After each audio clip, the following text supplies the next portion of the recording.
제가 먼저 33절 말씀 봉독합니다. 가버나움에 이르러 집에 계실새 제자들에게 물으시되 너희가 길에서 서로 토론한 것이 무엇이냐 하시되 그들이 잠잠하니 이는 길에서 서로 누가 크냐 하고 쟁론하였습니다.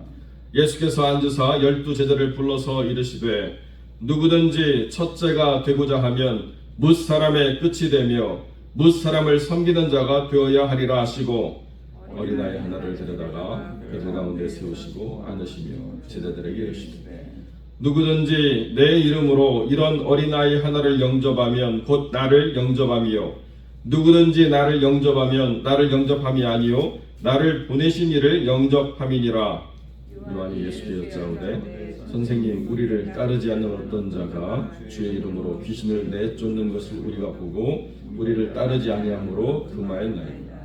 예수께서 이르시되 금하지 말라. 내 이름을 의탁하여 능한 일을 행하고 즉시로 나를 비방할 자가 없느니라. 우리를 반대하지 않는 자는 우리를 위하는 자니라.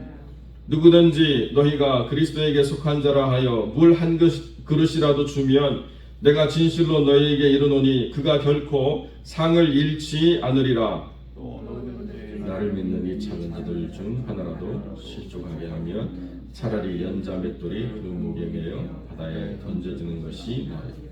만일 내 손이 너를 범죄하거든 찍어버리라. 장애인으로 영상에 들어가는 것이 두 손을 가지고 지옥 곧 꺼지지 않는 불에 들어가는 것보다 나으니라. 만일 내 발이 너를 범죄하게 하거든 찍어버리라. 발이 저는 자로 영생에 들어가는 것이 두 발을 가지고 지옥에 던져지는 것보다 나으니라. 만일 내 눈이 너를 범죄하거든 빼버리라. 한 눈으로 하나님의 나라에 들어가는 것이 두 눈을 가지고 지옥에 던져지는 것보다 나으니라. 거기에서는 구더기도 죽지 않고 불도 꺼지지 아니하느니라. 사람마다 불로써 소금 치듯 함을 받으리라. 소금은 좋은 것이로되 만일 소금이 그 맛을 잃으면 무엇으로 이를 짜게 하리요. 너희 속에 소금을 두고 서로 화목하라 하시니라. 아멘.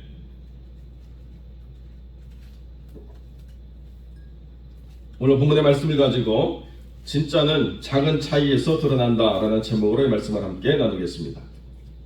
오늘 본문의 배경은 어떤 부분이냐라고 말씀드리냐면 마가복음에서는 드러나지 않지만 세베대의 두 아들 야고보와 요한을 바라보는 어머니가 주님의 나라로 이제 모든 것이 귀속될 때 예루살렘으로 가시는 주님 그 여정에서 이제 주님이 예루살렘으로 가시면 우리 두 아들이 주님의 오른편과 왼편의 권력을 차지하는 그런 존재로 좀 세워달라고 그렇게 로비를 한 것이죠. 그 이야기가 주님에게만 전달됐으면 그나마 다행일 텐데 그 이야기가 제자들 사이에서 다 퍼져가지고 이내 불화가 되고 미움이 되고 다툼이 되는 일들을 이렇게 보여주고 있었다는 것입니다. 원인을 굳이 따져본다고 한다면 주님께서 계속 베드로와 함께 세베대의 두 아들 야고보와 요한을 데리시고 따로 가시고 따로 무언가를 행하시기 때문에 제자들 입장에서도 보면 다 똑같은 제자인데 12명 중에 왜 3명만 주님이 따로 데리고 다니시고 우리들은 방치하시는가라고 하는 불만 섞인 소리가 나왔을 수도 있겠죠. 그러나 주님이 모든 것을 계획하시고 이끄시는 그 과정이 있어서 이 세 사람은 각자의 역할이 있었습니다.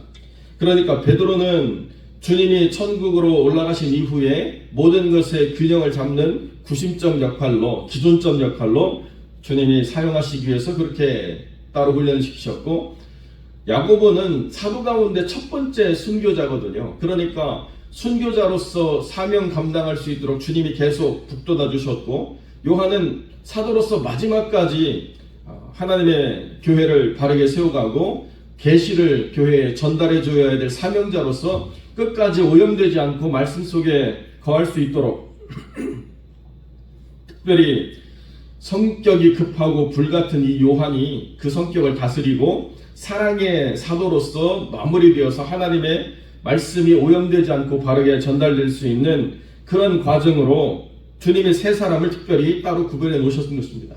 그런데 제자들은 아직 주님의 죽으심과 부활을 이해하지 못했을 뿐만 아니라 주님이 이루고자 하시는 나라가 이 땅에 속하 있지 않고 하늘에 있다라고 하는 개념조차도 이해할 수 없었다는 것입니다. 그리고 나니까 이 땅에 주님이 나라를 세우실 텐데 권력이 누구에게 가느냐라고 하는 것에 사람의 마음이 쓰이게 되고 그것 때문에 또 제자들 가운데서 다툼이 있어서 누가 큰 사람이 되느냐, 또 누가 지금 주님의 마음을 다 휘어잡고 있냐라고 하는 다툼이 일어나게 됐다는 것이죠. 그때 주님이 뭐라고 말씀하시느냐, 뭇사람의 끝이 되며 뭇사람을 섬기는 자가 바로 첫째다, 이렇게 주님이 말씀하고 있다는 거죠. 어떤 사람이 영향력을 발휘하고 있는 그런 어떤 단체나 조직에 들어가게 되면 그 영향력을 발휘하고 있는 단체의 장이 누구냐라고 하는 것을 자연스럽게도 집중할 수밖에 없습니다. 그러니까 그런 곳에서 그 사람과 가장 가까이 지내는 사람이 또 다른 권력을 나눠 갖는 사람이 되어 버릴 수밖에 없다는 것이죠. 그런데 주님은 그것을 다 무시하고 그 높은 권력의 머리가 되는 것이 첫째가 아니라 모든 사람들을 바치고 모든 사람들을 또 세워주는 그런 자리에 있을 수 있는 사람이 진짜 실력 있는 사람이고 진짜 하나님의 신뢰를 받는 사람이다라고 이렇게 분명하게 선언해주고 있다는 것입니다. 그러니까 드러나는 것보다도 감추어져 있는 그 크기가 더 클 때 하나님의 나라는 든든히 세워져 갈 수 있고 교회 공동체는 더 분명한 영향력을 발휘할 수 있다는 거죠. 그런데 드러난 것이 전부인 사람은 이내 곧 뿌리가 없어서 말라버리고 쓰러져 버리는 그런 나무처럼 어느 한때는 화려한 것 같지만 그러나 지속되지 못하고 이내 곧 사라지는 그런 삶을 드러낼 수밖에 없다는 것입니다. 어디에 삶의 기초를 두어야 되느냐? 드러나지 않는 부분을 더 튼튼히 세워야 되고 드러나지 않는 부분이 단단해져야 그 위로 무언가를 쌓을 수 있는 구조가 되고 힘을 바칠 수 있는 능력이 생긴다라고 주님이 말씀하고 있다는 거죠. 그러니까 진짜는 드러나는 것에서 진짜임을 찾으려고 하면 하나님이 아니고서는 우리가 진짜인지 아닌지를 잘 구별할 수가 없다는 것입니다. 참 안타까운 세상 속에 있다는 게 이런 이야기를 말씀드리면 참 힘들고 어려운데요. 그렇기 때문에 진짜 교회를 찾는 것, 그렇기 때문에 진짜 바른 말씀을 증거하는 주의종을 찾는 것이라고 하는 것이 우리에게 너무나도 필요하다라고 밖에 말씀드릴 수 없는 이 상황이 참 안타까운 것은 사실입니다. 교회가 모두가 다 건강해야 되고 또 주의 종이 다 건강해야 되는 것이 너무나도 마땅함에도 불구하고 그렇지 않은 상황을 우리가 보고 있기 때문에 참 씁쓸한데 그래서 더 주님의 말씀이 우리에게 중요하다는 것입니다.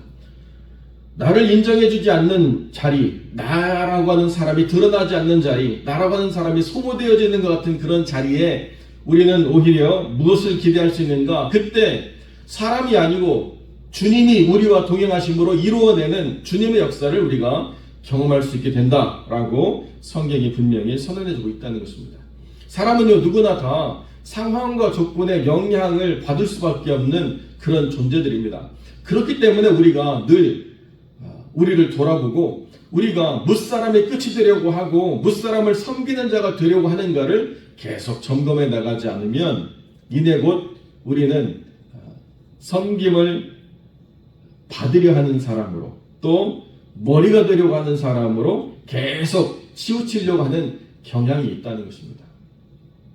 그렇기 때문에 주님은 어린아이 하나를 세우시고 아무런 힘 없고 아무런 능력 없고 아무런 보상을 나에게 줄 수 없는 그런 한 아이를 세우시고 이 아이를 영접함이 나를 영접함이고 나를 영접하는 것은 나를 보내신 아버지를 영접하는 것이다 라고 주님이 이렇게 말씀해 주셨다는 것입니다. 그 이야기는 그냥 어린아이가 무조건 그렇게 주님을 영접하는 것이자 하나님을 영접하는 그런 대상으로 바로 수용이 된다라고 하는 것이 아니라 어린아이처럼 아무런 보상을 나한테 해줄 수가 없고 권력을 나눠줄 수가 없고 영향력을 나눌 수 없는 그런 사람을 내가 존귀하게 여기고 가치 있게 여기고 또 그런 삶 속에서 하나님과 함께 동행하는 삶을 살아가려고 하는 그것이 하나님을 기쁘시게 하는 것이다라고 주님이 그렇게 말씀하신다는 것입니다.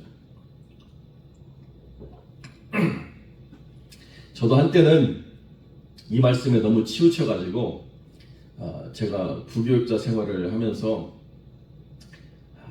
좀 너무 과격했던 것 같아요. 우리 장로님 권사님은 제가 그렇게 열심히 신방하고 찾아볼 필요가 없다. 오히려 새가족들 또 약한 사람들 직분 없는 사람들 이런 사람들 더 열심히 섬겨야 되겠다 그랬더니 그것도 또 너무 치우쳐가지고 나중에는 제가 굉장히 좀 힘들었던 그런 시간들이 있습니다. 그렇게 과격하게 일방적으로 한쪽을 치우치려고 하는 말씀이 아니라 하나님이 맡기신 영혼 가운데서 내가 섬김을 드러내고 어느 누구에게도 치우침 없이 모든 것을 드러내되 나라고 하는 사람이 그것을 통해서 얻을 수 있는 반사이익이나 내가 누릴 수 있는 어떤 나누어진 권력 이런 것으로 교회가 치우쳐서는 안 된다는 거죠. 그러니까 교회 공동체가 작으면 작을수록 영향력을 미치는 것이 더 분명하게 드러나고 또 그런 사람들에게 또 많은 사람들이 관심을 갖고 기대를 갖는 것이 사실이지만 그럴수록 우리가 끝이 되고 섬기는 자가 되려고 하는 마음의 자세를 갖는 것이 너무나도 중요하다는 것입니다. 믿음의 차이는 사실 그렇게 대단하게 드러나지 않습니다. 그러한 자그마한 자기의 마음가짐이 진짜 우리의 신앙을 좌우하는 가장 중요한 부분이 된다는 것이죠. 그러니까 그 안에서 주님이 말씀하신 이 모든 것들을 우리가 잘 분별하고 다음으로 주님이 뭐라고 말씀하시느냐, 그렇게 편가르게 하지 말라는 거예요. 주님을 따르지 않기 때문에 주님의 이름으로 귀신을 내어쫓는 것을 보고 내가 금했습니다라고 요한이 이야기하는데 이 상황 속에서는 주님이 뭐라고 말씀하시느냐, 금하지 말래요. 편가르게 하지 말래요. 지금 당장 우리와 함께 하지 않는다라고 해서 나를 비방하는 사람이 아니기 때문에 지금 이 사람을 우리가 놓고 내 편이냐 아니냐를 따지고 이렇게 살아가지 말라는 것입니다. 주님의 이름이 증거가 되고 주님의 이름으로 누군가가 노임을 얻고 치유가 되고 또 귀신의 모든 그 역사로부터 자유하게 된다라고 한다면 그러면 그런 일들을 금하지 말고 하게 하라는 것입니다. 우리를 반대하지 않는다라고 한다면 우리를 위하는 사람이라고 생각하고 자꾸 편가르고 내 편이냐 네 편이냐 그렇게 사람을 계속 나눠가지고 내가 확실하게 내 사람이라고 하는 사람들만 내 손에 넣겠다라고 하는 그것도 아름답지 않다는 것입니다. 밑도 끝도 없이 내 편이냐 아니냐를 계속 따지는 분들이 교회에 한번 세워지기 시작하면 정말 교회 분열의 시작이죠. 그러니까 우리가 항상 경계해야 되는 게 뭐냐, 나중심의 영향력, 나중심의 인간관계, 나중심의 어떤 생각과 판단이라고 하는 것은 늘 언제나 주님을 회방하는 것이다라고 우리가 분명히 이해해야 된다는 것입니다. 그러니까 내 편이냐 아니냐, 내 사람이냐 아니냐, 이게 얼마나 교회를 힘들게 하느냐를 더 깊이 생각할 때마다 그것들을 우리가 단호하게 끊어버려야 된다는 거예요. 참 죄송스러운 말씀입니다만은 제가 LA에서 부교육자 생활할 때 담임 목사님을 사모하는 사람들의 모임이라고 하는 사조직이 만들어져 가지고 그런 게 있는지도 몰랐는데 자기들만의 그 바운드리가 안에 있는 거예요.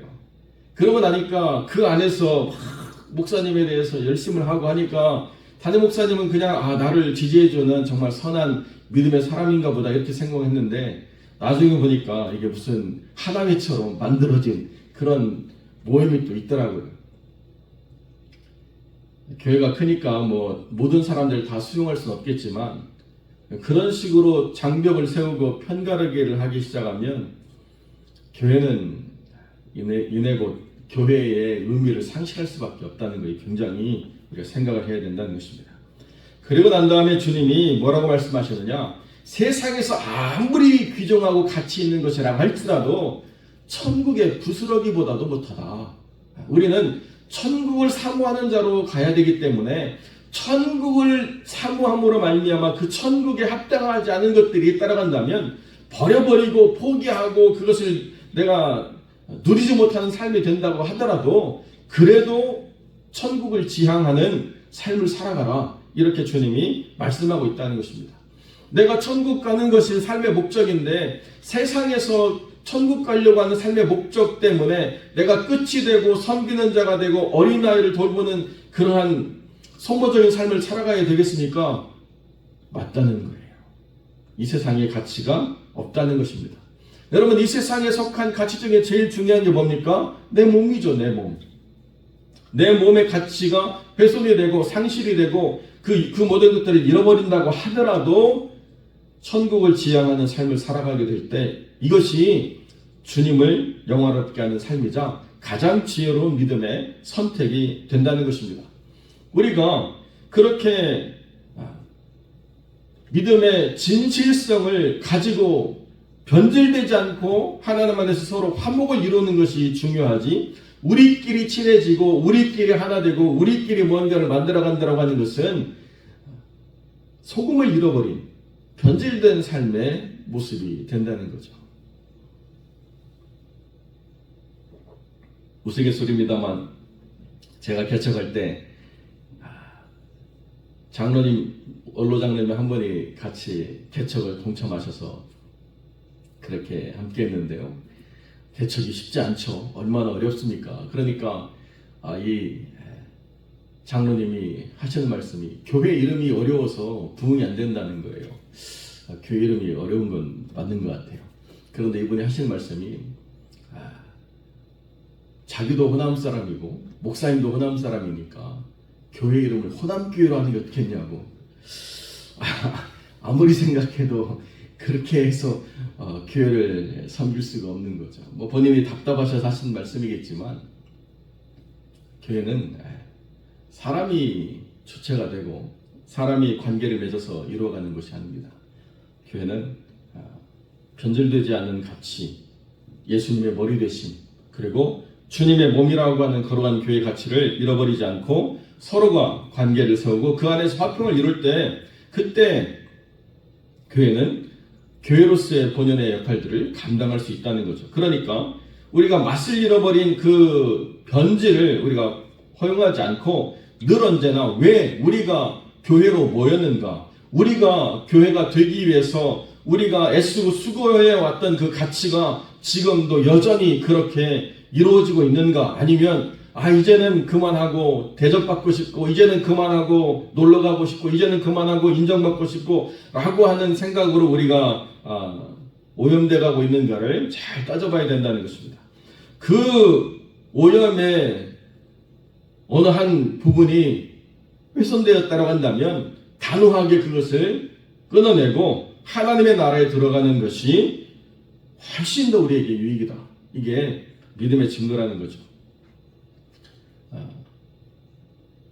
중국에서 만들어진 기독교 이단 가운데 43절부터 47절까지의 말씀을 가지고 자기들 그 교리에 한번 들어와서 교인이 되면 이것을 벗어나려고 할 때 정말로 벗어나려고 하는 사람의 신체에 위해를 가해가지고 그렇게 상해를 입히는 일들을 만드는 기독교 이단들이 있었는데 그것이 또 한국으로 유입돼가지고 하도 중국 사람들이 많이 들어와서 또 한 이단이 되어서 진짜 탈출하려는 사람들을 찍어버리고 막 상해를 가하는 그런 일들이 발생해가지고 문제가 되었던 그런 일들이 있습니다.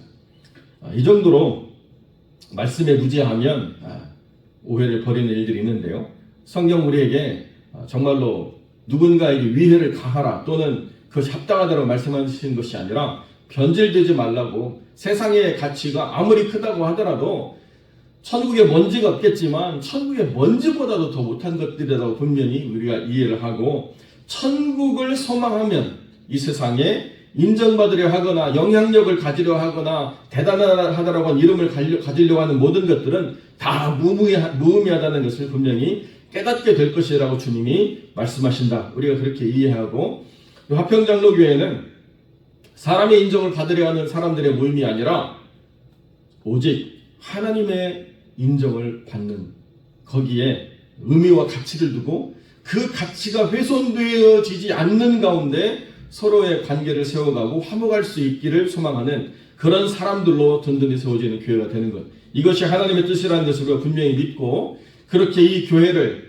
또 성도 간의 관계를, 섬김을 세워가는 복된 영혼들이 되시기를 주님의 이름으로 간절히 축원드립니다.